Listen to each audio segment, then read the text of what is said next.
শুরু। বাবু, প্রত্যেক বছরে দান করো তো, এবছরে দান করবে না? আরে তুমি জানো না, প্রতি বছর দান করি আমরা। গরিব মানুষের কাছে, সবার গরিব মানুষের কাছে পৌঁছায় না, সব বড় মানুষরা নিয়ে নেয়। এবছরে এটা বুদ্ধি করতে, সব ক্ষেত্রে বুদ্ধি ক্ষেত্রে প্রতি বাড়ি বাড়ি গরিব মানুষদের সব পৌঁছে দেবো। বাবু, তুমি ঠিক বলেছ।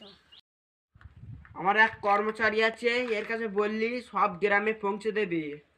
আমি তাহলে আসছি সব হ্যাঁ বলে। ঠিক আছে বাবু, ঠিক করে যাবে। কর্মচারী ওঠো। কি আছে বাবু বলো? তোমার সাথে আমার একটা কথা আছে। কি কথা? প্রতি বছরে তো দান দিই, সব বড় মানুষরা, বড় লোকরা নিয়ে নেয়, এবার সব বাড়ি বাড়ি পৌঁছায় না। তোমার হাতে ছেড়ে দিবি, তুমি দিতে পারবে সব মানুষই। একদম তাহলে আমি আসি, তাহলে তোমার কাছে থাকবো। ঠিক আছে।